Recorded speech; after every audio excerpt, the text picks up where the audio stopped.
Stanzen, am I audible? Yes, sir. Okay.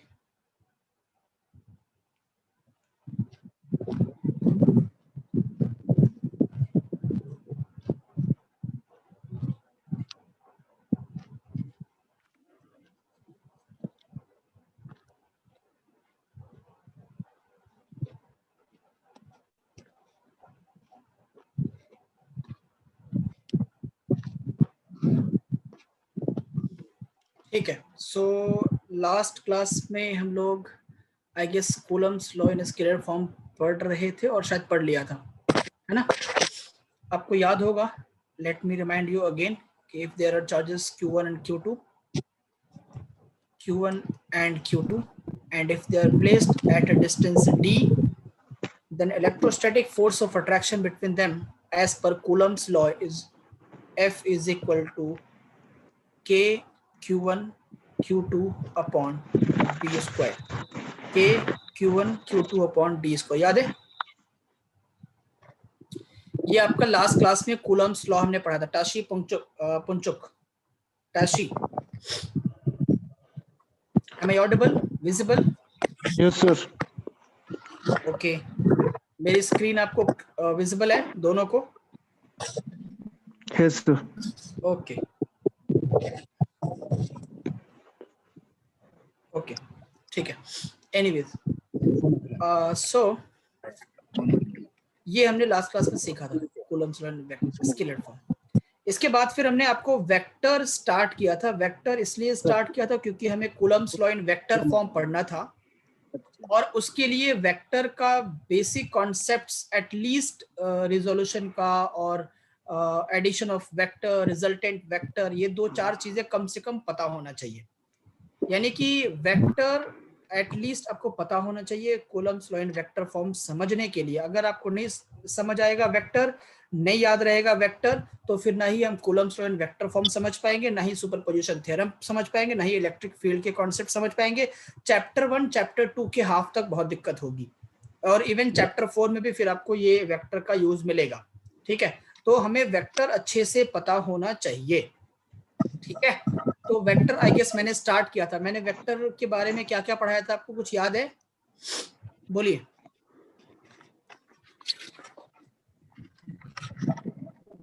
Vector कुछ याद है या भूल गए? Yes, sir. याद है?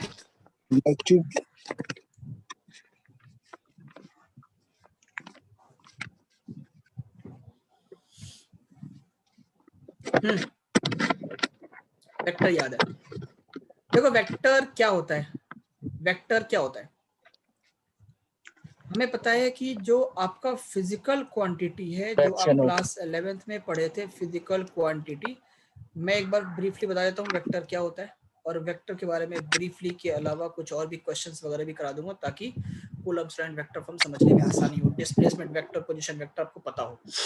ठीक है, जो फिजिकल क्वांटिटी है, फिजिकल क्वांटिटी को हम लोग 2 पार्ट्स में डिवाइड करते हैं. आपको पता होगा, एक को कहते हैं स्केलर क्वांटिटी और दूसरे को कहते हैं वेक्टर क्वांटिटी, है ना? Scalar and vector, right? Scalar and vector. Scalar quantity का मतलब क्या है? जिसके पास सिर्फ मैग्नीट्यूड हो, only magnitude, Tashi Pungchuk, and no direction, ये स्केलर था.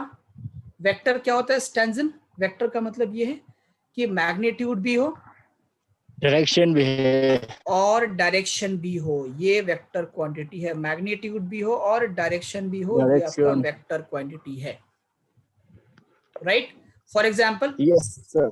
फॉर एग्जांपल मैग्नीट्यूड, वेलोसिटी एक वेक्टर क्वांटिटी है. एग्जैक्टली, फोर्स एक वेक्टर क्वांटिटी. आप भी बता सकते हैं टाशी. और यस सर. एक्सेलरेशन भी एक वेक्टर क्वांटिटी है. मोमेंटम, मोमेंटम भी एक वेक्टर क्वांटिटी. बहुत बढ़िया, शानदार. डिस्प्लेसमेंट, एग्जैक्टली, डिस्प्लेसमेंट भी एक वेक्टर क्वांटिटी है. इस तरीके की सारी क्वांटिटीज ये वेक्टर क्वांटिटी कहलाती है, जिसके अंदर मैग्नीट्यूड भी होता है और स्पेसिफिक एक डायरेक्शन भी होता है ना? Yes sir. Okay. Scalar quantity, for example, like distance is a scalar quantity, like speed is a scalar quantity, like mass, scalar quantity. तो इनके लिए हमें कोई डायरेक्शन स्पेसिफिक होना जरूरी नहीं है, इनके लिए डायरेक्शन स्पेसिफिक होना जरूरी है, ठीक है, राइट। अब हमें एक बात और पता होती है कि जो स्केलर क्वांटिटी होता है वो सभी के सभी एल्जेब्रिक लॉ को ओबे करते हैं, ओबे एल्जेब्रिक लॉज, यानी कि स्केलर क्वांटिटीज एल्जेब्रिकली ऐड हो सकते हैं, एल्जेब्रिकली सब्ट्रैक्ट हो सकते हैं, एल्जेब्रिकली मल्टीप्लाई और डिवाइड हो सकते हैं। लेकिन जो वेक्टर क्वांटिटीज होती हैं वो algebraically add, subtract, multiply, divide नहीं हो पाती, उनके लिए हमें पढ़ना पड़ता है vector laws. Vector quantity obey vector laws, ये सब क्लास 11th में पढ़ा था, आप लोगों को याद होगा। वेक्टर लॉज, ओबे वेक्टर, याद है बेटा स्टैंजन? यस ओके ओके, बहुत बढ़िया, शानदार। वेक्टर के जनरल नोटेशन और रिप्रेजेंटेशन क्या होते हैं? How do we represent vector? General notation and representation.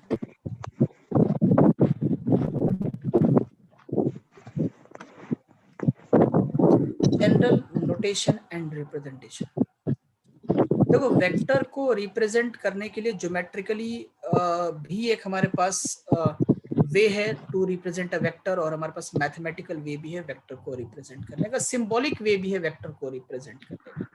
तो सिंबॉलिक वे में वेक्टर को हम इस तरीके से रिप्रेजेंट करते हैं, लेट अस सपोज हमारे पास कोई वेक्टर ए है तो इसके ऊपर एक एरो लगा देते हैं, तो ये वेक्टर क्वांटिटी की पहचान है। या अगर एरो नहीं लगाते तो इसको हम और बोल्ड कर देते हैं, बोल्ड लेटर भी वेक्टर की पहचान है, बोल्ड, ठीक है।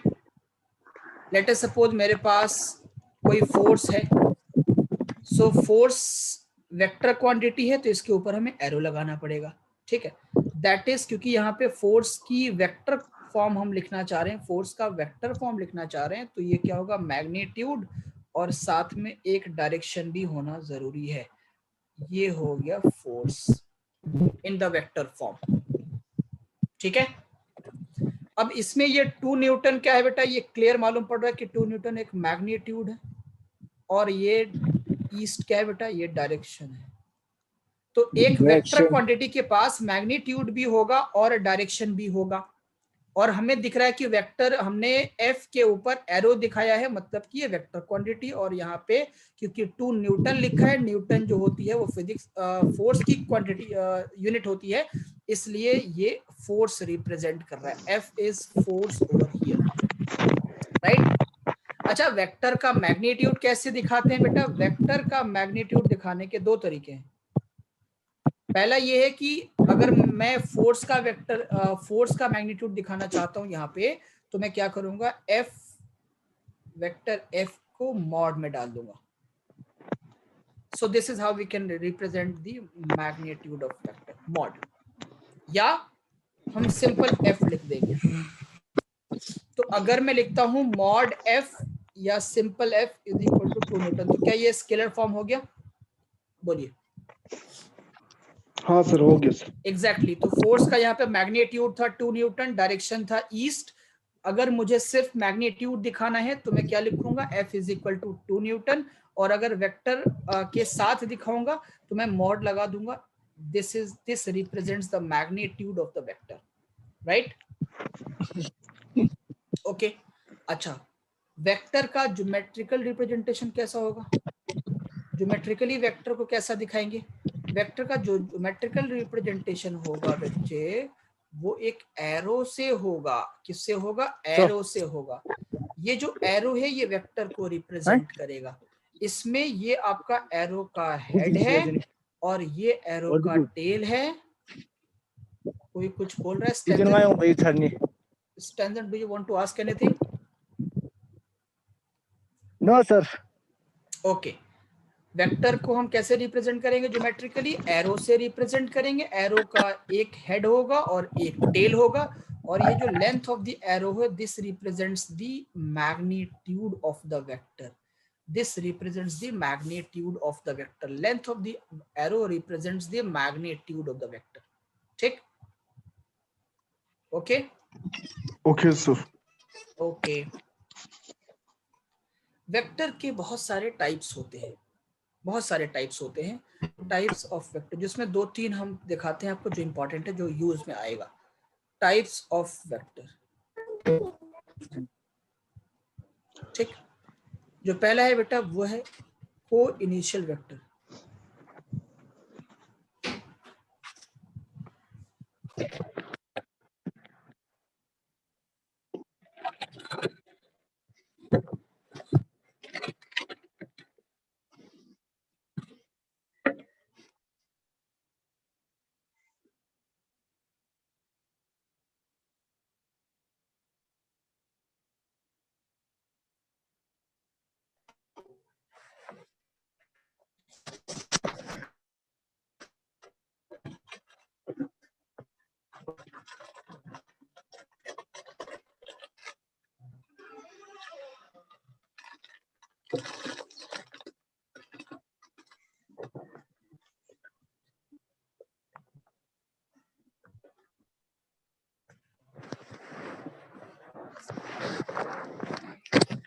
हाँ, तो पहला है को इनिशियल वेक्टर। को इनिशियल वेक्टर मतलब दो ऐसे वेक्टर्स जिनका स्टार्टिंग पॉइंट सेम हो।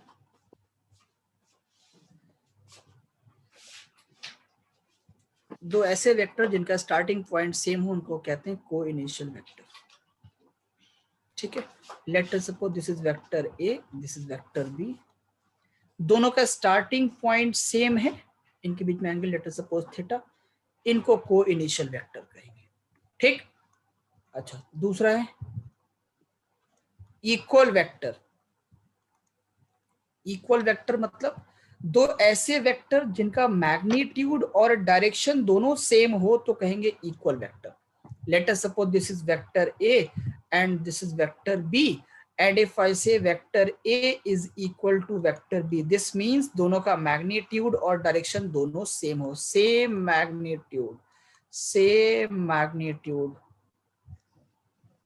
एंड डायरेक्शन, तो दोनों वेक्टर को क्या बोलेंगे, इक्वल वेक्टर। अगर सिर्फ मैग्नीट्यूड सेम होगा, डायरेक्शन सेम नहीं होगा तो इक्वल वेक्टर नहीं कहेंगे, या सिर्फ डायरेक्शन सेम होगा मैग्नीट्यूड सेम नहीं होगा तब भी इक्वल वेक्टर नहीं कहेंगे।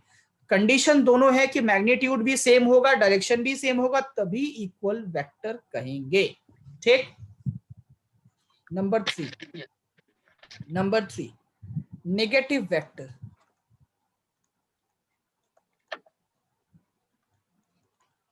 नेगेटिव वेक्टर का क्या मतलब है, opposite each other. एग्जैक्टली दो ऐसे वेक्टर जो एक दूसरे के ऑपोजिट हो, जो एक दूसरे के ऑपोजिट हो और इक्वल भी हो, मैग्नीट्यूड में इक्वल हो और डायरेक्शन में ऑपोजिट हो, तो vector A would be equal to minus of vector B, इनको हम कहेंगे नेगेटिव वेक्टर, यानी कि same magnitude and opposite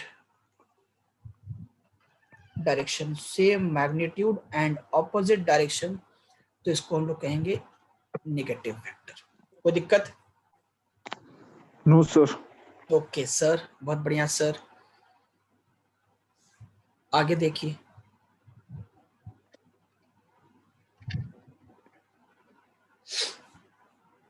vector को हम दो तरीके से रिप्रेजेंट करते हैं।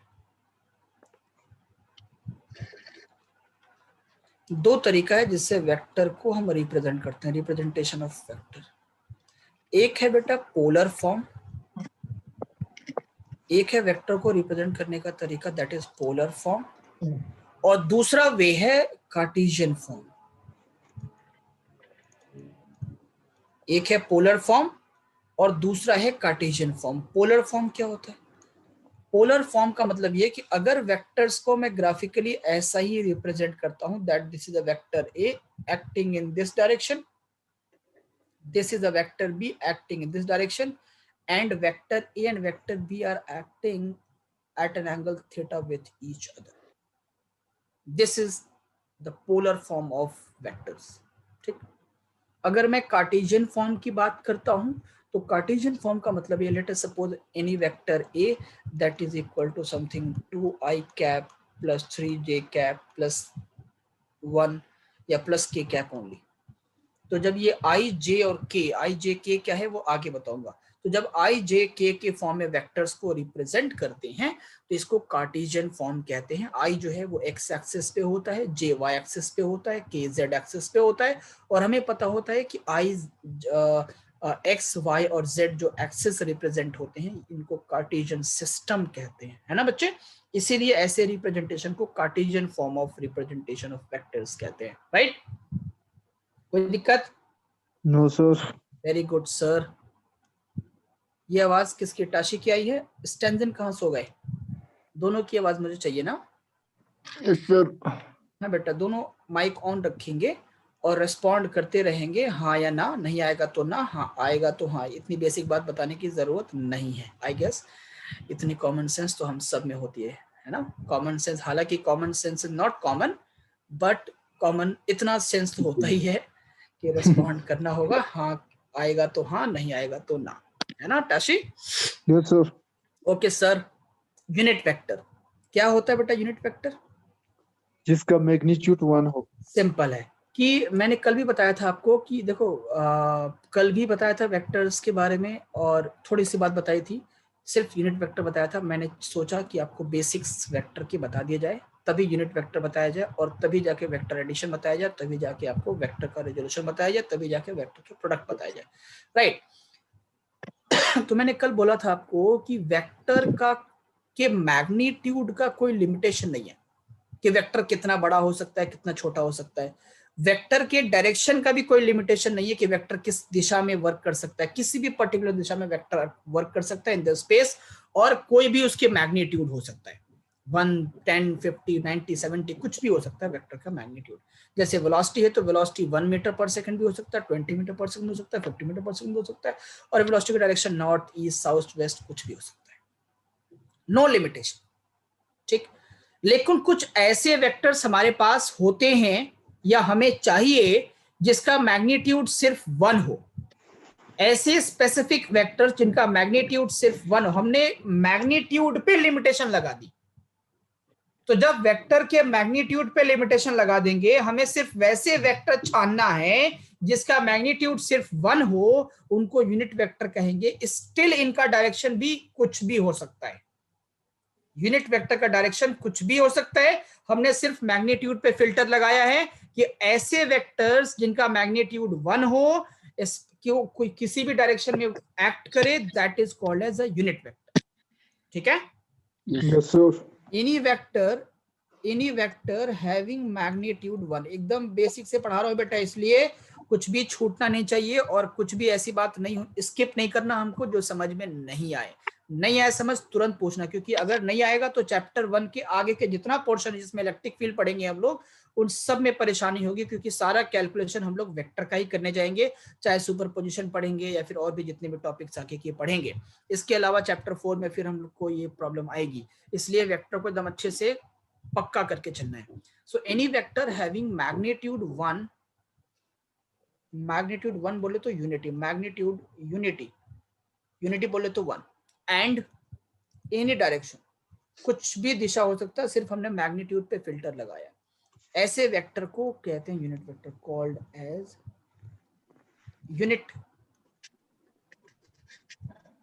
Vector, called as unit vector. For example, if I say force is equal to 2 newton due north, क्या बेटा यूनिट वेक्टर है ये Tashi? Is this a unit vector? Yes sir. है स्टेंजन? नहीं है दिस सर। नहीं है सर, नहीं है sir. F is equal to 2 newton है, हमने वेक्टर्स पे फिल्टर लगाया है उसके मैग्नीट्यूड पे कि 1 होना चाहिए, तो यहाँ पे तो 2 है, तो यूनिट वेक्टर नहीं है, ये यूनिट वेक्टर नहीं है। अगर मैं लिखूं F is equal to 1 newton due north, अब ये क्या यूनिट वेक्टर है? सो अब ये यूनिट वेक्टर है, तो यूनिट वेक्टर को बाकी वेक्टर से अलग करने के लिए हम लोग इसके ऊपर एक कैप लगा देते हैं, एक कैप लगा देते हैं। This is the representation of a unit vector, cap लगा देते हैं।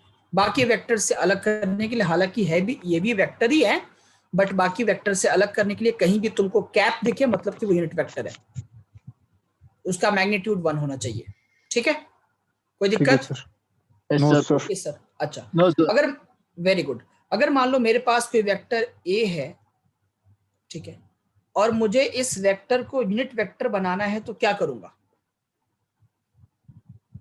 अगर मेरे पास force is equal to 2 newton था, मुझे इसको यूनिट वेक्टर बनाना था, यानी कि इसके मैग्नीट्यूड को 1 बनाना था, तो क्या करता मैं, या क्या करना चाहिए हम लोगों को, बोलिए? एग्जैक्टली, डिवाइड कर देंगे। अगर मेरे पास force is equal to 10 newton, कुछ भी प्लस एक्स के डायरेक्शन में है, तो अगर मैं इसको 10 से डिवाइड कर दूं तो ये यूनिट वेक्टर बन जाएगा। ठीक है, और यहाँ पे कैप लग जाएगा, यानी कि अगर किसी वेक्टर को उसके मैग्नीट्यूड से डिवाइड कर दूंगा तो हमें यूनिट वेक्टर मिल जाएगा। सो अगर कोई वेक्टर मेरे पास वेक्टर ए है और उसका यूनिट वेक्टर मुझे लिखना है, तो उसके मैग्नीट्यूड से मैं डिवाइड करूंगा तो हमें वेक्टर ए का यूनिट वेक्टर मिल जाएगा। नहीं आई बात समझ में? No, sir. नहीं आई बात समझ में? आ गई? No, sir. No, नहीं sir. आई? नहीं आई? नहीं, sir.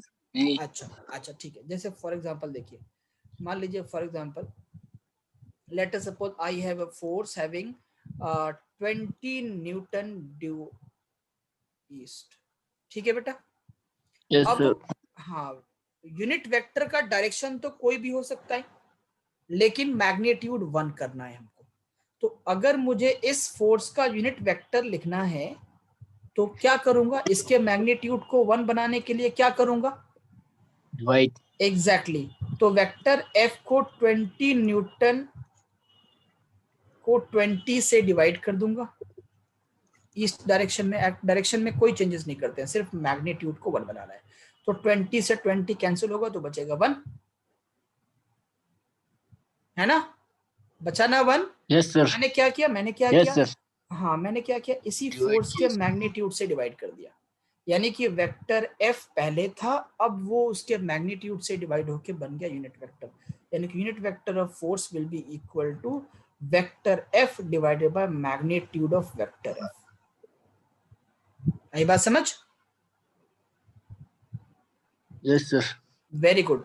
तो unit vector is written by the formula vector upon its scalar, its magnitude. Let us suppose मेरे पास कोई वेक्टर ए है, तो उसके मैग्नीट्यूड से डिवाइड कर दो तो वेक्टर ए का यूनिट वेक्टर मिल जाएगा। लेट अस सपोज कोई भी वेक्टर मेरे पास वेलोसिटी वेक्टर है v, ठीक है, तो उसके यूनिट वेक्टर से डिवाइड कर दो, उसके मैग्नीट्यूड से डिवाइड कर दो, उसका यूनिट वेक्टर मिल जाएगा। कोई वेक्टर मेरे पास है मोमेंटम वेक्टर p, उसके यूनिट वेक्टर से आप उसको डिवाइड कर दीजिए, उसके मैग्नीट्यूड से डिवाइड कर दीजिए, उसका यूनिट वेक्टर मिल जाएगा। तो this is how we can calculate the unit vector of any given vector. कोई भी वेक्टर दिया है, जैसे मान लो क्वेश्चन दिया है कि मेरे पास है something momentum is equal to 30 kg metre per second, 30 kg metre per second, ये प्लस वाई डायरेक्शन में मोमेंटम लग रहा है। ठीक है, डायरेक्शन है प्लस वाई और ये इसका मैग्नीट्यूड है, मुझे इसका यूनिट वेक्टर बनाना है। बोलो टैशी कैसे करेंगे बेटा? 30 से डिवाइड कर देगा। एग्जैक्टली बेटा, एग्जैक्टली। तो क्या करेंगे, इसको वेक्टर p को हम वेक्टर p के मैग्नीट्यूड से डिवाइड कर देंगे, यानी कि 30 kg metre per second plus y direction को हम 30 kg मीटर पर सेकेंड से डिवाइड कर देंगे, तो ये कट के बन गया 1। तो अब 1 आ गया, 1 magnitude 1 with a direction, that is the unit vector. Unit vector का डेफिनेशन ही यही है, मैग्नीट्यूड 1 विथ अ डायरेक्शन। तो मैग्नीट्यूड 1 भी आ गया, डायरेक्शन भी इसका प्लस वाई है, तो this is the unit vector of this given vector. आए समझ? बोलिए। Yes sir. Yes, sir. Okay. अच्छा, यूनिट वेक्टर का मैग्नीट्यूड कितना होता है? जैसे मैं लिखता हूँ, मान लो मेरे पास कोई यूनिट वेक्टर एन कैप है, तो इसका मैग्नीट्यूड कितना होगा बेटा? 1? Yes sir. नहीं है, इसका डायरेक्शन क्या होगा? Any direction. इसका डायरेक्शन तो ये भी हो सकता है एन कैप, ये भी हो सकता है, ये भी हो सकता है, कुछ भी डायरेक्शन हो सकता है, कोई दिक्कत तो नहीं है? नहीं ओके, यूनिट वेक्टर को अच्छे से समझेंगे। इसमें ही एक टॉपिक है यूनिवर्सल यूनिट वेक्टर, क्योंकि जब हम वेक्टर को ग्राफिकली यूज करेंगे तो ग्राफिकली वेक्टर को हम एक ग्राफ पे एक्स वाई और जेड के अलोंग यूज करते हैं। तो late us suppose if I से कि एक बॉडी है, इसके ऊपर एक फोर्स एक्ट कर रहा है, that is equal to, this force is equal to 10 newton. ठीक है, क्योंकि ये फोर्स, अगर देखो ये इस बॉडी पे ये फोर्स लग रहा है 10 न्यूटन इन दिस डायरेक्शन, जो गिवन डायरेक्शन दिया है वो उस पे। ठीक है, तो अगर मैं इस फोर्स का वेक्टर फॉर्म लिखना चाहूंगा तो क्या लिखूंगा? अगर मैं सिर्फ 10 न्यूटन लिखूंगा तो काम चलेगा नहीं ना, क्योंकि हमें तो वेक्टर फॉर्म लिखना है, वेक्टर फॉर्म में डायरेक्शन होना चाहिए। तो इसकी क्या डायरेक्शन होगी बोलो, इसकी क्या डायरेक्शन होगी? देखो क्या East. ये, हाँ क्या ये एक्स के अलोंग एक्ट कर रहा है बोलो? Yes, sir. एग्जैक्टली तो अगर मैं लिख दूंगा सिंपल यहाँ पे 10 न्यूटन प्लस एक्स, तो क्या तुम डायरेक्शन समझ गए? Yes, sir. Very good. Plus x कभी इधर तो नहीं हो सकता है ना, हमेशा Yes, sir. इधर ही होगा, Yes, sir. हमेशा राइट वर्ड ही होगा। Very good. अच्छा Yes, sir. तो अब ये बार बार प्लस एक्स लिखना हो ये कोई जरूरी नहीं है, तो इसके लिए भी हमने कुछ स्टैंडर्ड यूनिट वेक्टर्स बना दिए, हर डायरेक्शन एक्सेस के लिए, एक्स के लिए अलग, वाई के लिए अलग, जेड के लिए अलग, minus x minus y minus z के लिए अलग, राइट। तो उसी को unit vector, universal unit vector कहते हैं। क्या कहते हैं बेटा? उसको यूनिवर्सल यूनिट वेक्टर। Unit ठीक, vector. अच्छा वेरी गुड।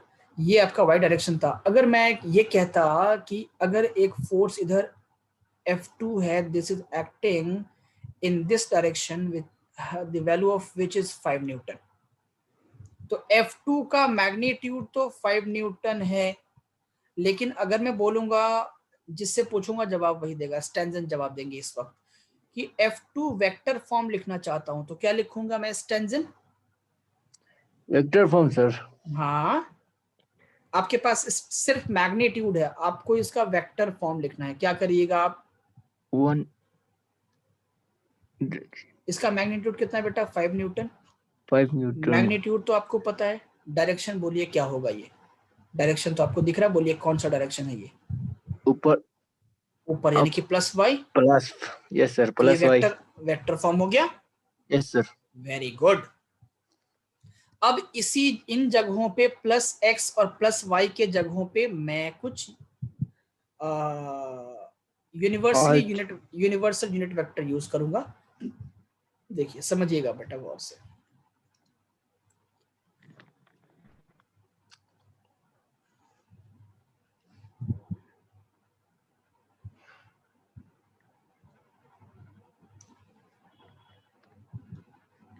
ये y एक्सिस है, ये z एक्सिस है, सॉरी x लिखो उसको, अभी इस कास्ट में आया था ना, वो चला गया शायद।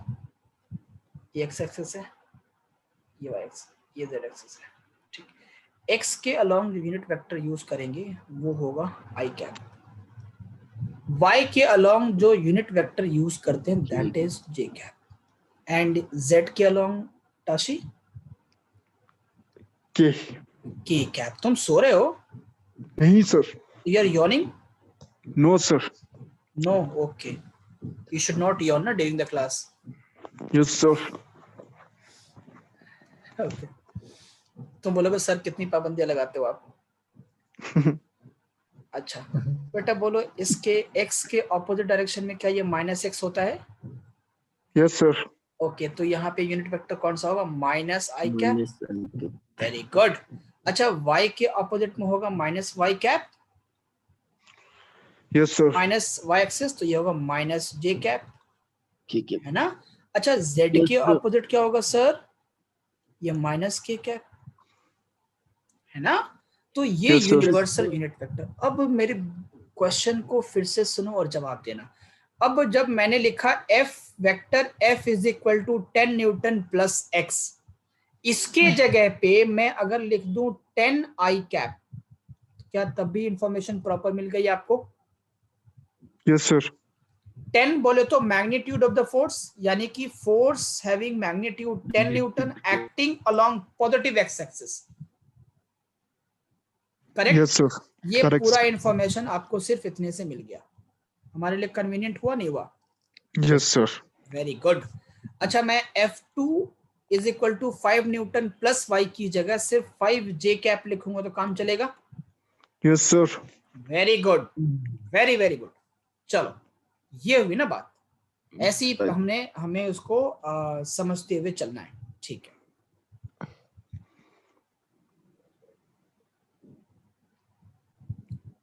अगर मैं बोलता हूं कि F is equal to 5I newton, तो बोलो इसका मैग्नीट्यूड कितना है, इसका डायरेक्शन कितना है? Magnitude 5 मैग्नीट्यूड 5 न्यूटन और डायरेक्शन बोलो। positive I. Along positive x, Positive. Along Positive x. Exactly, very good, ठीक है। क्योंकि जो वेक्टर, जो i यूनिट वेक्टर था वो पॉजिटिव x के अलोंग था, जो i था वो x एक्सिस के अलोंग था, जो j कैप था वो y एक्सिस के अलोंग था, और जो k कैप था वो z एक्सिस के अलोंग था। हमें पता है कि x एक्सिस के अलोंग होगा तो प्लस y प्लस x के अलोंग, माइनस y के x के along, plus j plus y के along, minus j minus y के, right? Right, sir. Very very good, Yes, sir. Okay. अब बात करते हैं वेक्टर के कार्टेशियन फॉर्म का। Cartesian form of vector.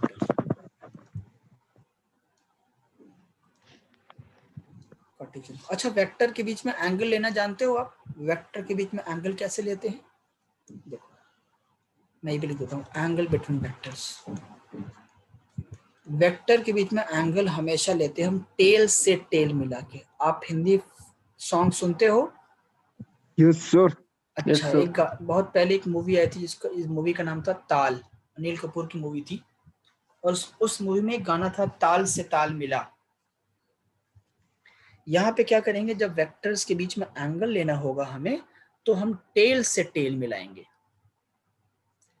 तो हमें ताल से ताल नहीं मिलाना, हमें टेल से टेल मिलाना है, ठीक? Let us suppose I have a vector A over here and I have another vector B over here. ये दो वेक्टर्स हैं। अब इन दोनों वेक्टर्स के बीच में हमें एंगल लेना है, तो क्या करेंगे? देखो, वेक्टर्स की पैरेलल शिफ्टिंग की जा सकती है, यानी कि वेक्टर सेम डायरेक्शन में आगे पीछे किया जा सकता है।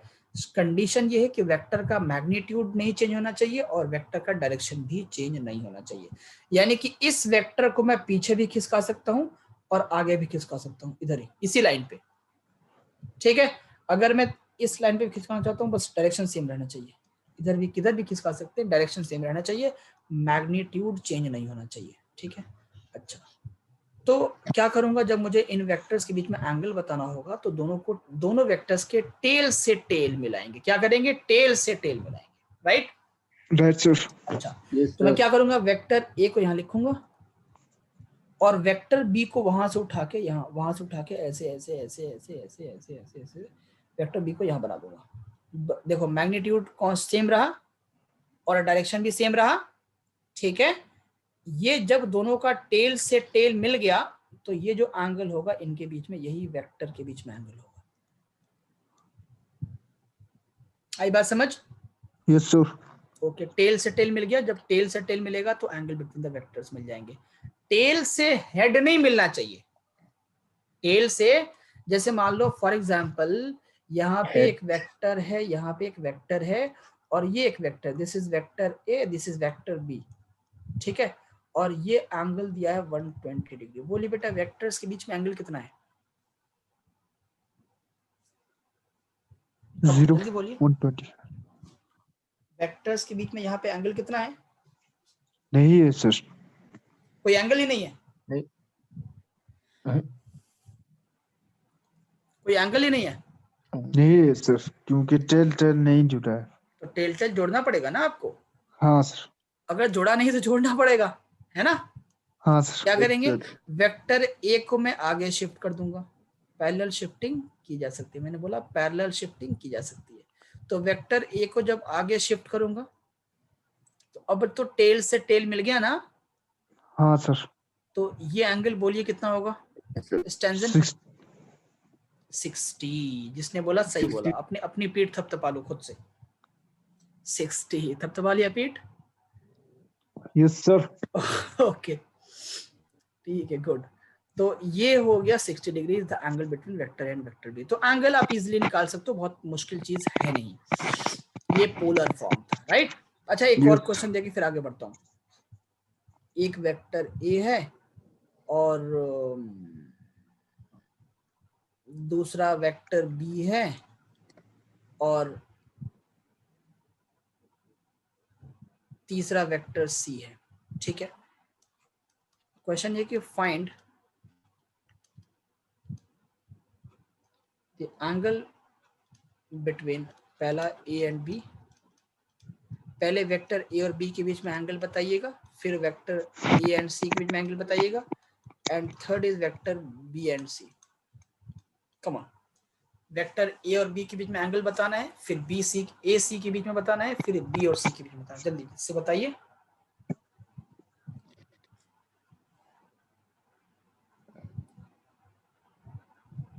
नाइन्टी डिग्री सर, ए और बी। ए और बी 90। Very good. ए और सी बोलिए। ए और सी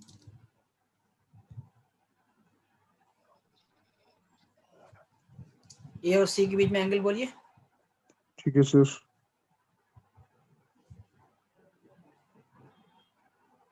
60 डिग्री सर। ए और सी के बीच में। ठीक है सर। Are you sure? देखो वेक्टर ए आपका यहाँ है, ठीक है। अब वेक्टर बी का और वेक्टर ए का तो हेड मिल रहा है यहाँ पे, हमें हेड से हेड तो मिलाना नहीं, हमें तो ताल से ताल, टेल से टेल मिलाना है ना। क्या करूंगा, वेक्टर बी को यहाँ बना दूंगा। हमने क्या किया, वेक्टर ए को आगे खिसका दिया और वेक्टर बी को ऊपर खिसका दिया।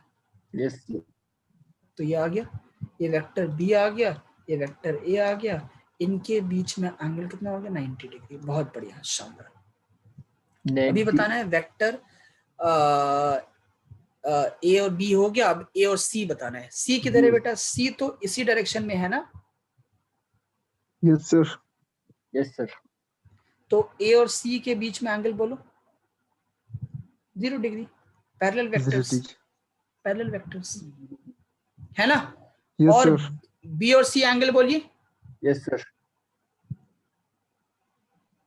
बी और सी 60 डिग्री सर। 90 ना, 90 ये भी सर। तो 90 ना। जिस सर, डायरेक्शन में 90 ए है उसी सर। डायरेक्शन में सी है। अगर मैं बी को कुछ ऐसा रखता हूं तो ये भी 90, ये भी 90। हाँ सर। कोई दिक्कत?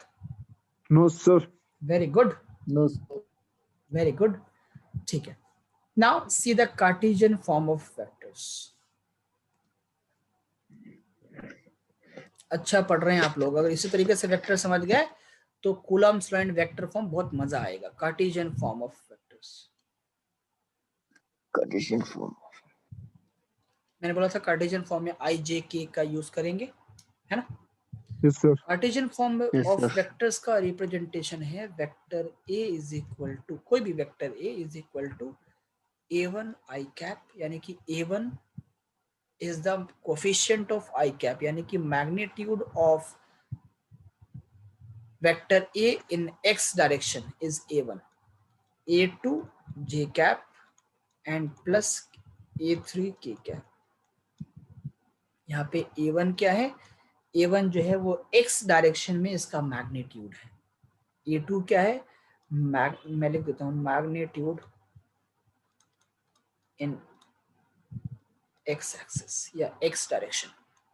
a2 is magnitude in y axis या मैग्नीट्यूड along ले सकते हो, along x axis, along y axis।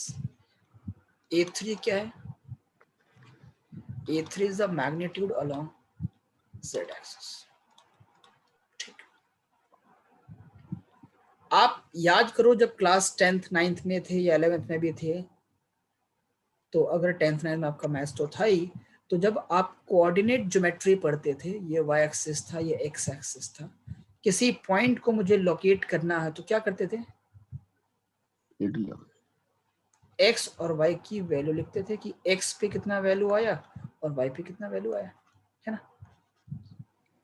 तो अगर मैं कहता हूं कि ये x पे बना रहा मान लो 5 और y पे बना रहा मान लो कुछ भी 6 बना रहा मान लो, ठीक। तो जब इसका वेक्टर, ये मान लो पॉइंट ए था, जब इसका अगर ये इसको वेक्टर फॉर्म में हम लिखेंगे तो 5x के अलोंग है तो 5i कैप हो जाएगा, और 6y के अलोंग है तो 6j कैप हो जाएगा। आई बात समझ? Yes sir. Very good. तो a1 i cap, a2 j cap, a3 j cap का मतलब है कि a1 is the value of vector a along x axis, a2 is the magnitude of vector a along y axis, and a3 is the magnitude of vector a along z axis. Okay? Yes sir. Yes, अच्छा, sir. Vector A का magnitude कैसे लिखेंगे बेटा? Class 11 पढ़ा था ना, बोलिए। Vector A का मैग्नीट्यूड कैसे लिखेंगे? याद है कुछ formula? Yes sir. a1 square plus a2 square plus a3 cos square. Cos नहीं, वो कॉस तो तब आता है ना जब वेक्टर्स के बीच में एंगल कुछ और हो। कार्टेशियन फॉर्म में कॉस नहीं आता, पोलर फॉर्म में कॉस आता है। यानी कि जब ठीक है इस सर। तरीके से वेक्टर एक्ट कर रहे हो, ये वेक्टर ए और वेक्टर बी हो, इनके बीच में एंगल थीटा हो, तब वो कॉस आता है। यहाँ पे तो आई और जे के बीच में एंगल 90 है ना, तो कॉस वाला टर्म खत्म हो जाएगा, कॉस 90 जीरो होता है ना? Yes sir. Yes sir. हाँ एग्जैक्टली। तो vector A is equal to a1 square plus a2 square plus a3 square. ठीक? ठीक है सर। Yes, कोई sir. दिक्कत? No sir. No, sir. Let us suppose I give you a question that, let us suppose we have a force having value I cap plus 2j cap plus 3k cap। ठीक है? Calculate, इसमें दो चीजें निकालने को आता है। Calculate, पहला number 1 is what is the magnitude of vector f, and number 2 what is the unit vector along vector f। Come on, ये दो चीजें आपको निकालनी है। निकालिए, कैलकुलेट करिए जल्दी से।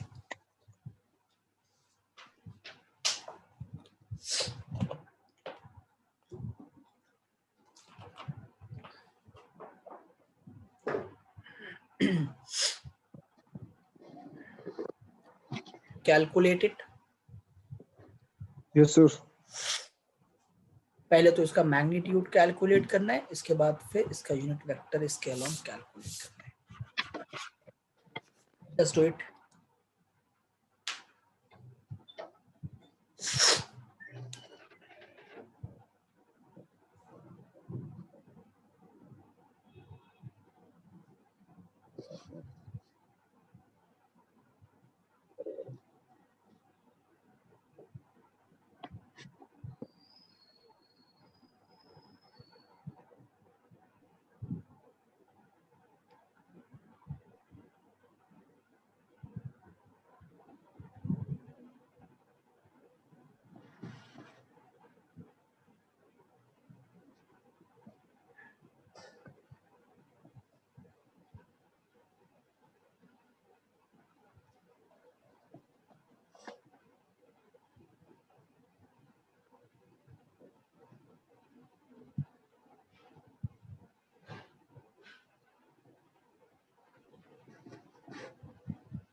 डन। डन। वेक्टर एफ का मैग्नीट्यूड क्या होगा बेटा? मैंने बोला a1 square plus a2 square plus a3 square, यानी कि आई कैप का कोफिशिएंट का स्क्वायर, फिर जे कैप का कोफिशिएंट का स्क्वायर, फिर के कैप के कोफिशिएंट का square. Means 1 square plus 2 square plus 3 square. 1 square is 1, 2 square is 4, 3 square is 9, 4 13, 1 14, root 14। Root 14 F का मैग्नीट्यूड आया रूट 14। ठीक है? अब Yes, इसका sir. यूनिट वेक्टर निकालना है। हमें पता होता Yes, है कि sir. यूनिट वेक्टर का फॉर्मूला है unit vector is equal to vector upon its magnitude, right. Vector का वैल्यू है यहाँ पे, vector Right. Is given as i cap plus 2 j cap plus 3 k cap और divided by its magnitude is √14, right.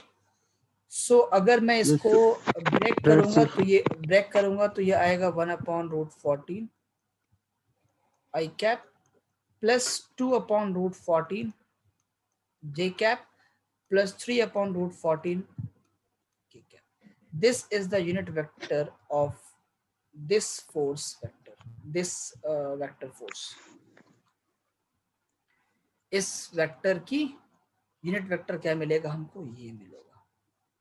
तो unit vector निकाल सकते हो आप लोग अब, Yes, sir. कोई भी क्वेश्चन दे कर लोगे, Yes, sir. कोई दिक्कत नहीं होगी। No, sir. अच्छा एक और क्वेश्चन देता हूँ, देखो let us suppose vector a is equal to 2i cap 4 plus 4j cap, ठीक है,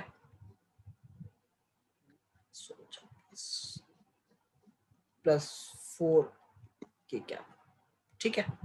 ये ठीक है, सर. वेक्टर ए का वेक्टर फॉर्म है, ठीक।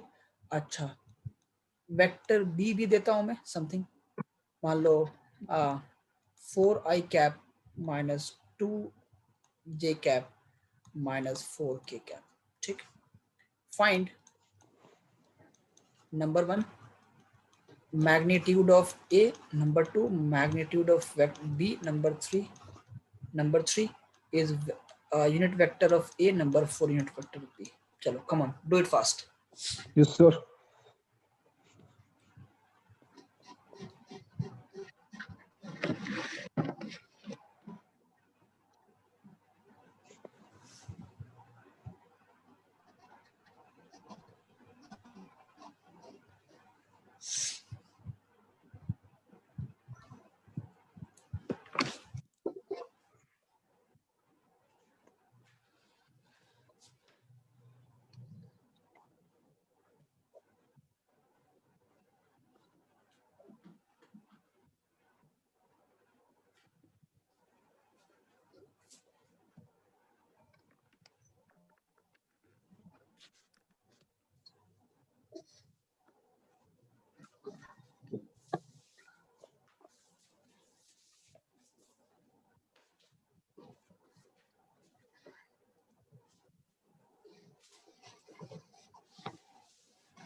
Yes, sir. आ गया sir.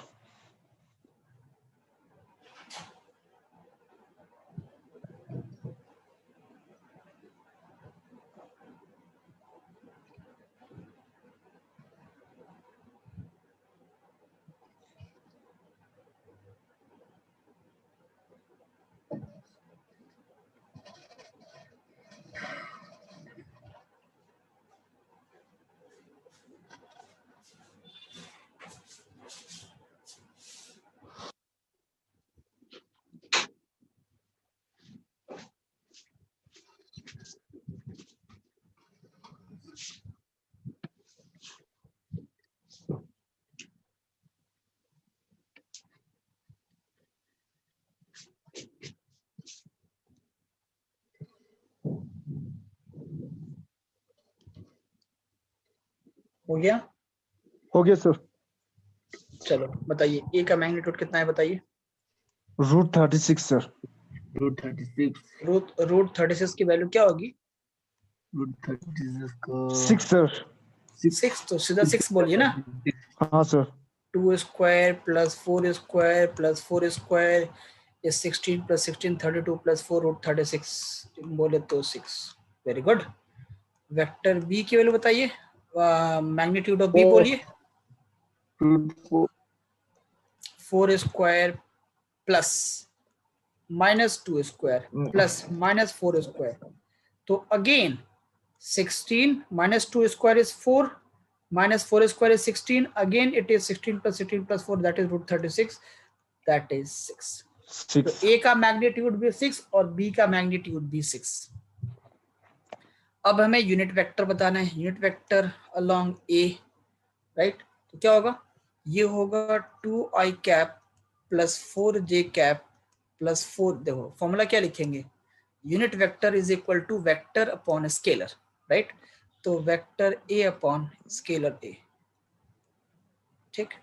वेक्टर A क्या है बेटा, 2i cap plus 4j cap plus 4k cap upon scalar A. Scalar A यानी कि वेक्टर A का magnitude, that is 6 upon 6, right. इसको अगर मैं अलग करके लिखूंगा तो क्या लिखूंगा, 2 अपॉन 6 यानी कि 1 अपॉन 3i कैप, 4 अपॉन 6 यानी कि 2 upon 3j cap plus 4 upon 6 यानी कि 2 upon 3k cap, right. Right sir. In the same way, in the similar fashion, vector B का यूनिट वेक्टर क्या होगा, vector B upon magnitude of vector B, that is 4i cap minus 2j cap minus 4k cap divided by 6. It will again give you 2 upon 3i cap minus 1 upon 3j cap or minus 2 upon 3k cap. This is the unit vector along B and this is the unit vector along A, right? Right, कोई sir. दिक्कत? No, sir. Now we need to understand how do we add or subtract two vectors. दो vectors को हम add कैसे करेंगे या subtract कैसे करेंगे. सिंपल है, मैंने बताया कि जो वेक्टर क्वांटिटीज होती हैं वो वेक्टर लॉज को ओबे करती हैं और जो स्केलर क्वांटिटीज होती हैं वो स्केलर लॉ को ओबे करती हैं. यानी कि अगर मैं सिंपल 2 + 2 = 4 लिखूंगा ये तो स्केलर क्वांटिटी का हो गया, लेकिन अगर वेक्टर फॉर्म में मुझे 2 + 2 लिखना होगा तो ये कोई जरूरी नहीं है कि 4 आए, ये 2 भी आ सकता है, ये 1 भी आ सकता है, ये 0 भी आ सकता है. तो 0 से लेकर 4 के बीच में कुछ भी हो सकता है ये. तो ये जो प्लस है ना, जब वेक्टर क्वांटिटी के साथ प्लस लग गया तो इसका मतलब हो गया वेक्टर एडिशन. और वेक्टर में एडिशन जब हम करेंगे, वेक्टर क्वांटिटीज का जब एडिशन करेंगे तो जो अलजेब्रिक में रिजल्ट मिलता है आपको, कोई जरूरी नहीं हो कि वही रिजल्ट आपको वेक्टर में मिले. कि लेट अस सपोज दो फोर्सेस हैं, एक बॉल है, इसके ऊपर एक फोर्स F1 एक्ट कर रहा है x के अलोंग, एक फोर्स F2 एक्ट कर रहा है y के अलोंग. ठीक है, इन दोनों फोर्सेस की वजह से जो बॉल का मूवमेंट होगा, जो मोशन होगा, वो किधर होगा बेटा, F1 की तरफ होगा या F2 की तरफ होगा, किधर होगा? F1 sir. नहीं, ये इधर कहीं बीच में जाएगा, ये बॉल इधर बीच में चला जाएगा, ना ही F1 की तरफ जाएगा ना ही F2 की तरफ जाएगा, क्योंकि दो फोर्सेस लग रही है ना. हाँ सर. है ना. जो आपका एरोप्लेन है, एरोप्लेन का जो इंजन है वो एरोप्लेन को फॉरवर्ड फोर्स देता है, और जो एरोप्लेन के विंग्स होते हैं वो एरोप्लेन को अपवर्ड फोर्स देती हैं. लेकिन एरोप्लेन किधर जाता है, फॉरवर्ड या अपवर्ड? एरोप्लेन इधर जाता है बीच में ऐसे. एरोप्लेन तो ऐसे ही उड़ता है ना. Yes sir. एग्जैक्टली. क्यों? क्योंकि ये दो जो फोर्सेस लग रही है, इन दोनों का रिजल्टेंट कुछ इधर ही होगा, बीच में ही होगा. ठीक है.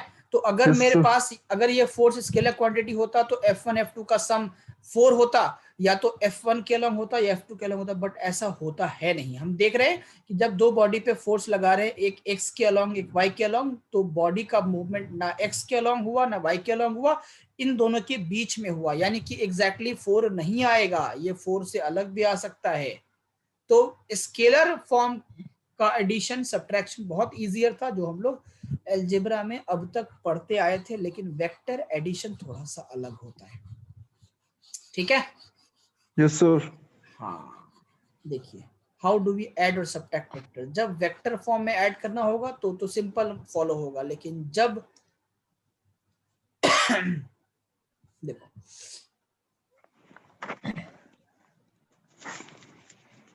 एडिशन एंड सब्ट्रैक्शन,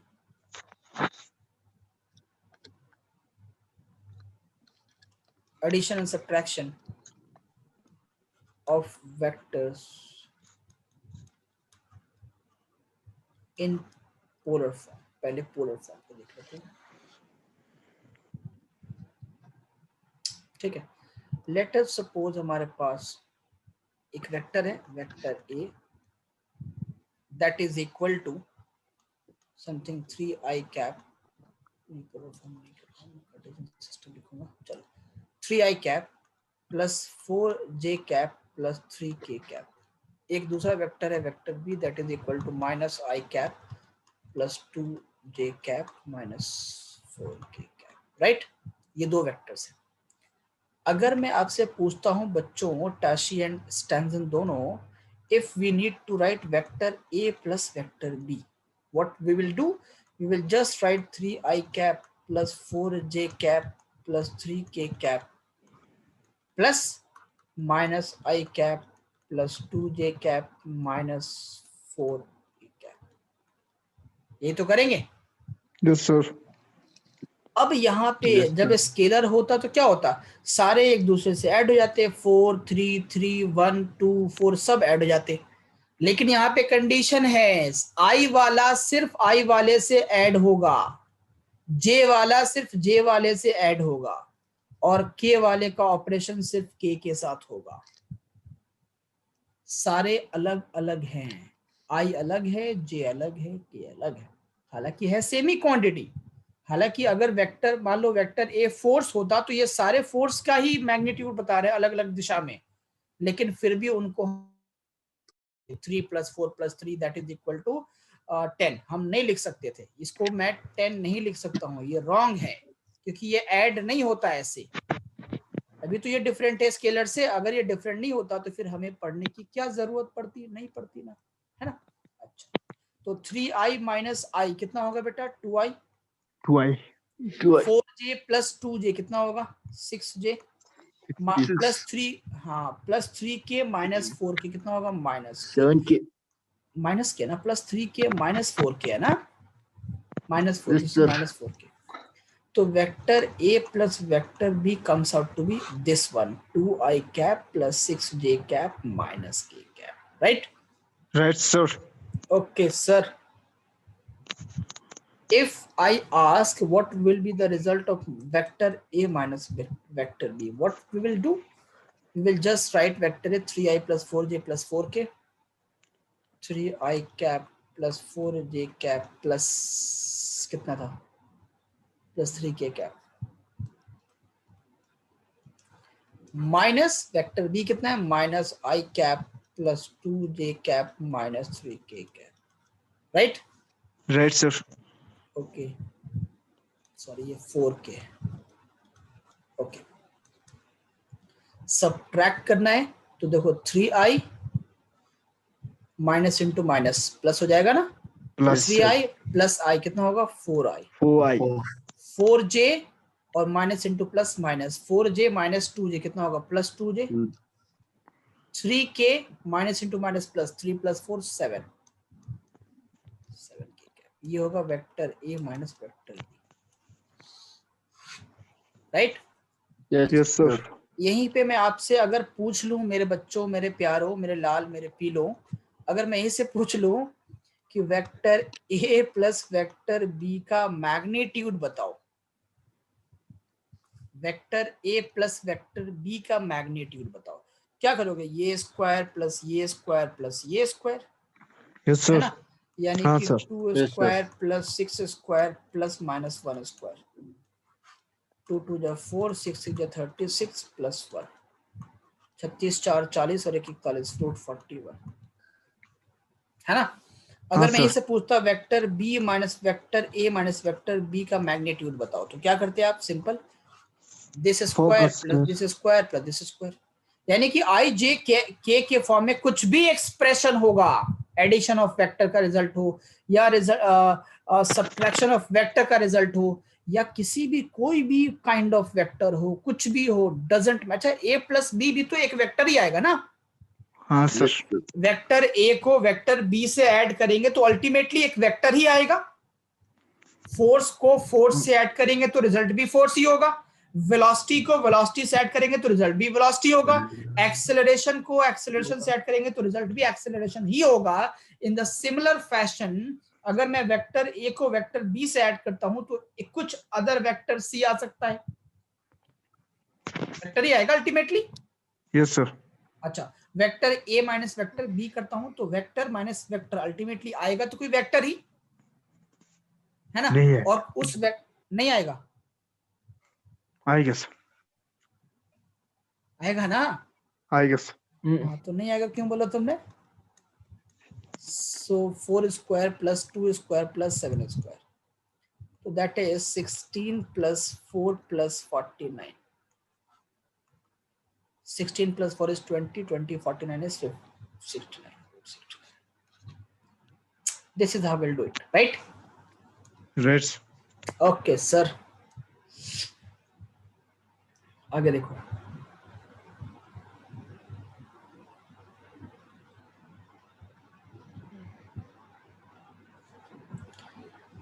अब वेक्टर को ऐड और सब्ट्रैक्ट करने के लिए हमें वेक्टर लॉज पढ़ने हैं। और वेक्टर के 3 लॉज होते हैं जो ज्योमेट्री से बनता है। Laws of vector, the first law that is called as parallelogram law.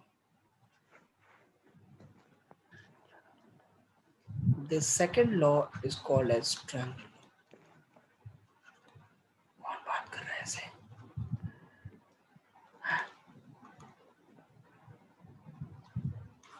The third law is polygon law. 3 law है बेटा, पैरेललोग्राम, ट्रायंगल एंड पॉलीगॉन। तुम्हारा क्वेश्चन बिल्कुल जायज होगा अगर ऐसा आया दिमाग में क्वेश्चन कि सर अभी तो हम वेक्टर पढ़ रहे हैं, ज्योमेट्री कहाँ से आ गया, पैरेललोग्राम, ट्रायंगल, पॉलीगॉन। देखो क्या है कि अगर मेरे पास 2 वेक्टर्स हैं, वेक्टर ए और वेक्टर बी, ठीक है।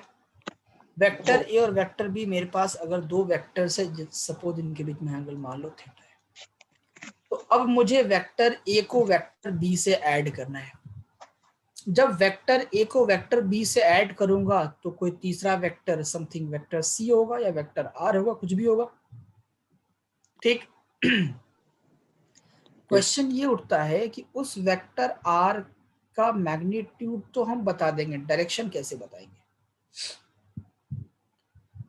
उस वेक्टर आर का या उस ए प्लस बी का डायरेक्शन जानने के, जैसे मान लो फॉर एग्जांपल यहाँ पे a प्लस बी का मैग्नीट्यूड मैंने बता दिया √41, a माइनस बी का मैग्नीट्यूड √16, बट इसका डायरेक्शन क्या है, डायरेक्शन तो हमें पता ही नहीं है। तो अगर मेरे पास 2 नोन वेक्टर्स हो, वेक्टर ए और वेक्टर बी, दोनों का डायरेक्शन मुझे नोन हो, तो इन दोनों का रिजल्टेंट वेक्टर हम बता सकते हैं using the geometry concept parallelogram, triangle और polygon.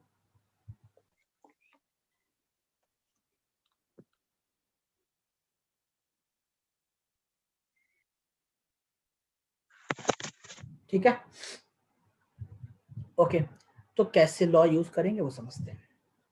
The first is your parallelogram law. देखो ट्रायंगल लॉ और पॉलीगॉन लॉ ज्यादा करके आता नहीं है, मेन हमारा पैरेललोग्राम लॉ ही है। क्या कहता है पैरेललोग्राम लॉ? पैरेललोग्राम लॉ ये बोलता है कि अगर आपके पास 2 नोन वेक्टर्स हैं,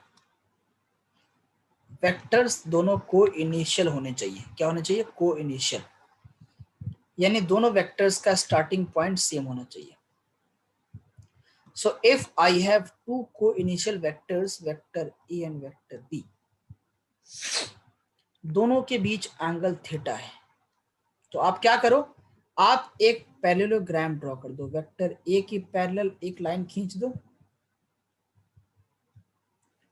और वेक्टर बी के पैरेलल एक लाइन खींच दो। अब ये पैरेललोग्राम बन गया। आपने क्लास 9th में 10th में पढ़ा हुआ है पैरेललोग्राम का कॉन्सेप्ट की दो साइड दिया है, एरिया निकालो, दो साइड दिया है, डायगोनल निकालो, दो साइड दिया है, तीसरा साइड निकालो। तो पैरेललोग्राम के सारे ज्योमेट्री आपने क्लास 9th और 10th में पढ़ी हुई है, ठीक है। तो अगर मुझे वेक्टर ए पता हो, वेक्टर बी पता हो, दोनों का डायरेक्शन भी पता हो, तो पैरेललोग्राम लॉ ये कहता है कि जो इनका रिजल्टेंट वेक्टर होगा, जो इनका नेट वेक्टर आएगा दोनों को ऐड करने के बाद, वो इन दोनों से ही को इनिशियल पैरेललोग्राम का डायगोनल होगा। क्या बोलता है कि वेक्टर ए और वेक्टर बी का जो रिजल्टेंट वेक्टर होगा वो ए और बी के बीच में ही, यानी ए और बी के पॉइंट से ही निकलेगा एक रिजल्टेंट वेक्टर जो पैरेललोग्राम का डायगोनल बनेगा। मैं स्टेटमेंट लिख दूं? Yes sir. Okay.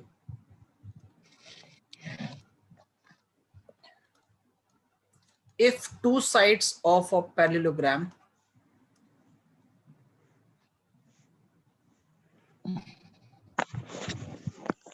are represented, अच्छा ये पैरेललोग्राम लॉ हमेशा दो वेक्टर के लिए ही है, कभी भी तीन वेक्टर पे ये लॉ नहीं लग सकता। दो वेक्टर्स होंगे तो ये लॉ एप्लीकेबल है।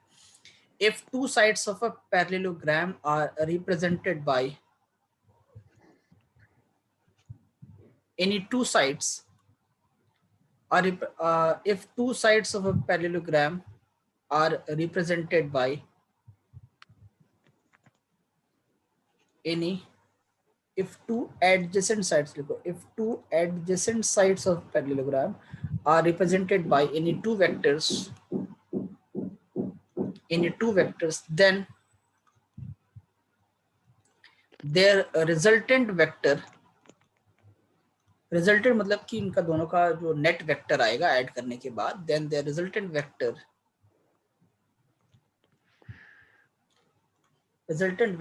is the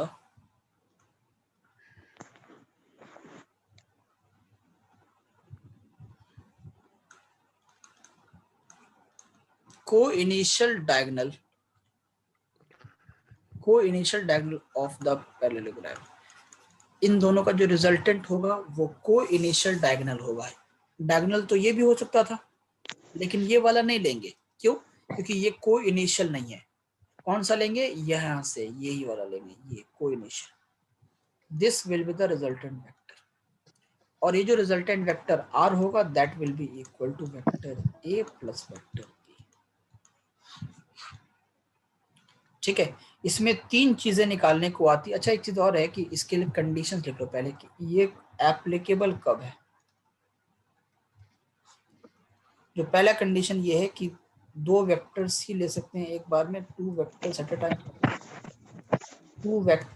at a time. Second condition है दोनों वेक्टर्स को इनिशियल होना चाहिए, दोनों वेक्टर्स को इनिशियल होने चाहिए, तभी ये एप्लीकेबल है। तो इन दोनों वेक्टर्स का जो रिजल्टेंट होगा वो डायगोनल ऑफ द पैरेललोग्राम होगा। कौन सा डायगोनल? जो को इनिशियल डायगोनल है।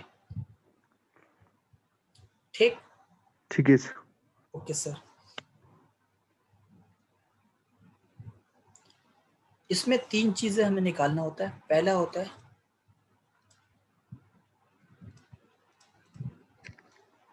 ज्योमेट्रिकल कंस्ट्रक्शन करो। अगर दो वेक्टर्स आपके पास है, वेक्टर ए और वेक्टर बी, तो पहला काम है ज्योमेट्रिकल कंस्ट्रक्शन, कि पहले इसको पैरेललोग्राम बना दो। ए के पैरेलल एक लाइन खींच दो और बी के पैरेलल एक लाइन खींच दो। ठीक है, तो पहला काम क्या है? Geometrical construction. और जो इनका रिजल्टेंट होगा वो इनके बीच में होगा, लाइक दिस। जो इनका रिजल्टेंट होगा वो इनके बीच में होगा, वेक्टर। ये पहला काम हो गया। ठीक है, दूसरा काम है इसका मैग्नीट्यूड लिखो। मैग्नीट्यूड लिखने को आता है, मैग्नीट्यूड का फॉर्मूला आपको पता है, मैंने पहले भी पता होगा, क्लास 11 में डिराइव करने को आता है।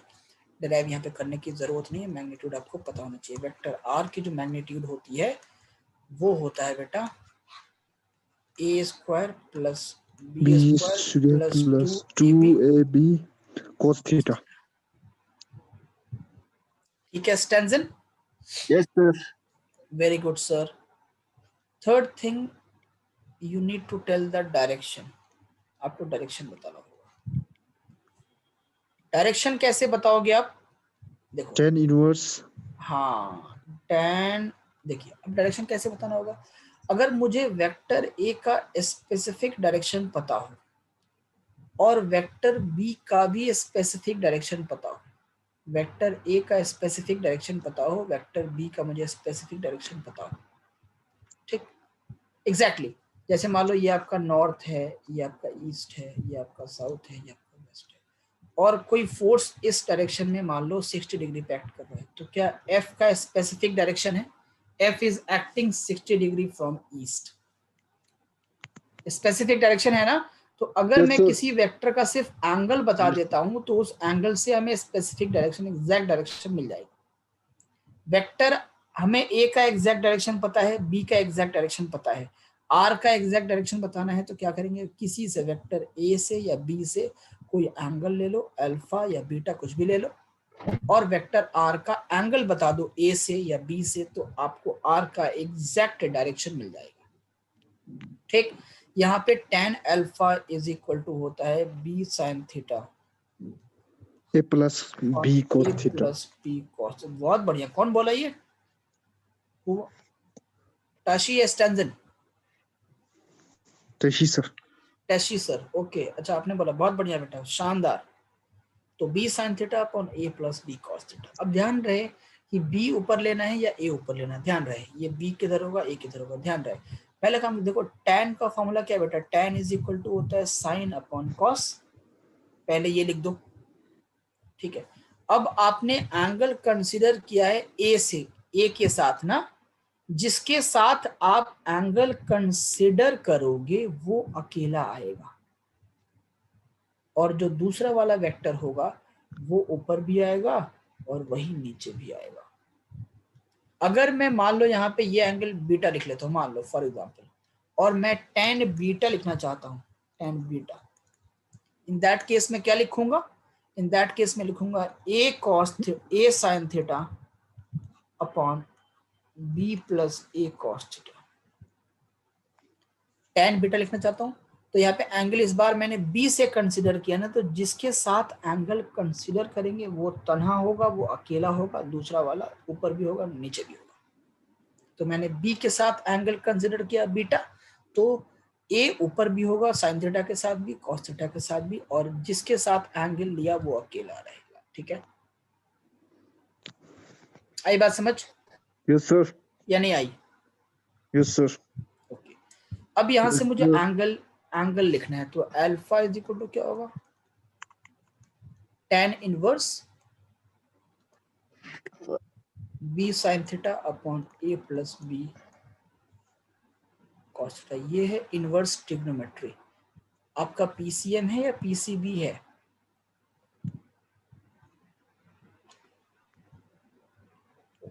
टैशी स्टेंजन, आप लोग जेई बैच में हो ना, जेई है ना आपका? हाँ सर तो मैथ्स है तो इनवर्स ट्रिग्नोमेट्री पढ़ लिए होगे, थोड़े बहुत इनवर्स ट्रिगो आता ही होगा, है ना? यस सर देखो इनवर्स ट्रिग्नोमेट्री क्या होता है, अगर मैं लिखता हूं sine theta is equal to 1/2, तो साइन के कितने एंगल पे थीटा, थीटा के कितने वैल्यू पे साइन की वैल्यू 1/2 होती है? थीटा के किस वैल्यू पे साइन थीटा 1/2 होगा, बोलो? -1/2 और हाँ, 1 थीटा की वैल्यू, एंगल कितना होगा कि जब साइन थीटा इक्वल टू 1/2 होगा, कितने एंगल पे 1/2 होता है?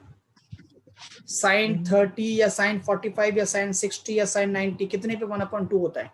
साइन 30 ना, हाँ सर एग्जैक्टली तो यहाँ लिखूंगा मैं, एक स्टेप बीच में ऐड हो जाएगा, theta is equal to sine inverse 1/2, यानी कि साइन के थीटा के किस वैल्यू पे साइन की वैल्यू 1/2 आती है, वो है 30 डिग्री, तो थीटा इक्वल टू हो जाएगा 30 डिग्री। बात आई समझ? यस सर जैसे मान लो लिखा है यहाँ पे ये इनवर्स ट्रिग्नोमेट्री है, ये tan theta is equal to है मान लो 1, तो थीटा की वैल्यू क्या होगी जब tan थीटा की वैल्यू 1 है तो 45 45, तो थीटा इक्वल टू 45। तो यही आपका जो बीच में लिखा मैंने स्टेप, यही इनवर्स ट्रिग्नोमेट्री था, तो इससे बिल्कुल घबराने वाली बात है नहीं। ठीक है, कोई दिक्कत नहीं है ना? Yes sir. Very good sir. अब जैसे मान लो एक क्वेश्चन देता हूं आपको, लेट अस सपोज हमारे पास दो फोर्सेस हैं, किसी बॉडी पे एक्ट कर रहे हैं, चाहे वो चार्ज ही हो कुछ भी हो, दो फोर्सेस हमारे पास हैं। एक है मान लो F1 जिसकी वैल्यू है मान लो 5 न्यूटन, और एक है आपका F2 जिसकी वैल्यू है 10 न्यूटन। ठीक, मान लेते हैं। ठीक, इनके बीच में एंगल मान लो है 60 डिग्री। आपको तीन चीजें बतानी है, दो चीजें बतानी है। एक है रिजल्टेंट का मैग्नीट्यूड और direction. Find the magnitude and direction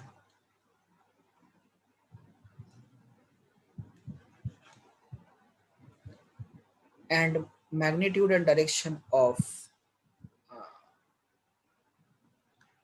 the resultant vector।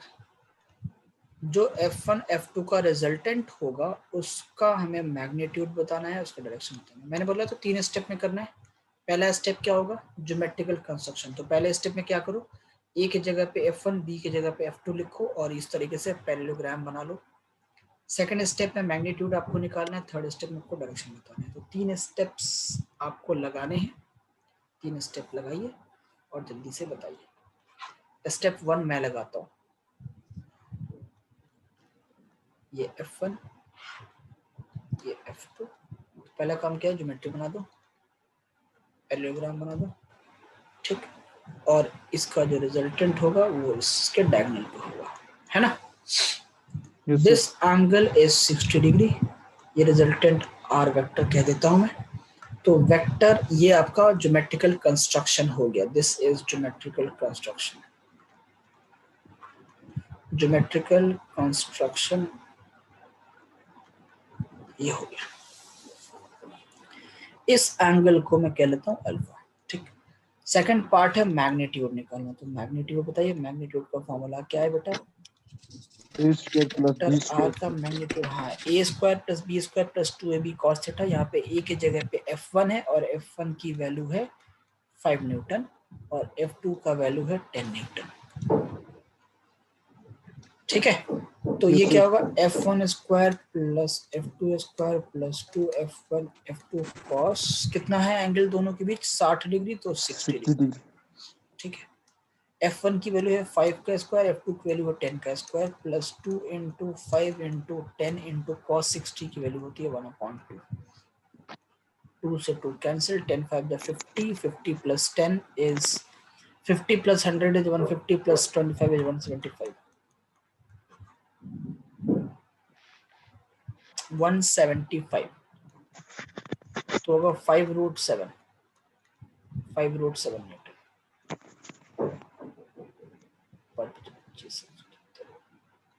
ठीक है, 5√7। ये आ गया मैग्नीट्यूड। अभी बताना है डायरेक्शन।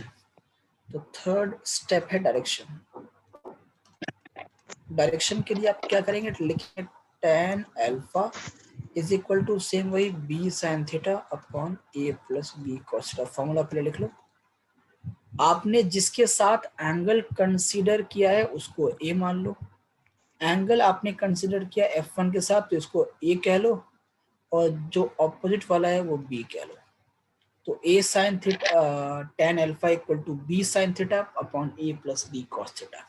तो b sin थीटा बोले तो b की value, b is F2, F2 की वैल्यू है 10, sin थीटा, थीटा कितना है 60 डिग्री, तो sin 60 अपॉन a कितना है 5 plus b is 10 into cos sin upon cos, this is cos 60, right? तो 10 इंटू साइन 60 की वैल्यू होती है √3/2 और ये होगा 5 प्लस 10 इंटू कॉस 60 की वैल्यू होती है 1/2, 2 5 10, नीचे आएगा 5 प्लस 10, तो 10/10 इंटू √3/2, 10 से 10 कैंसिल, तो अल्फा इक्वल टू होगा tan इनवर्स √3/2। √3/2 tan की कोई वैल्यू होती नहीं इन जनरल। तो ये हो गया आपका डायरेक्शन, ये हो गया आपका मैग्नीट्यूड, और ये हो गया geometrical construction. This is how you can find the resultant vector. Next class में सिखाऊंगा आपको रिजॉल्व कैसे करना है, वेक्टर का रेजोल्यूशन सिखाऊंगा, वेक्टर का प्रोडक्ट सिखाऊंगा। ये 2 टॉपिक रह गए, ये आपको कल सिखाऊंगा, और कल ही आपको कूलम्स लॉ यानी कि नेक्स्ट क्लास में, नेक्स्ट क्लास में आपको Coulomb's law in vector form भी पढ़ाऊंगा, और फर्दर वेक्टर के कैलकुलेशन जिसमें आएगा आपका रेजोल्यूशन ऑफ वेक्टर्स, और पोजीशन वेक्टर, डिस्प्लेसमेंट वेक्टर, और उसके बाद फिर प्रोडक्ट ऑफ वेक्टर्स। ये 3 चीजें बताने के बाद फिर आपको Coulomb's law in vector form करना होगा। ठीक है, ठीक है sir. So that's all for today. कोई दिक्कत तो नहीं, कोई डाउट है पूछ लीजिए। No sir. Okay sir, bye bye, see you, Tata.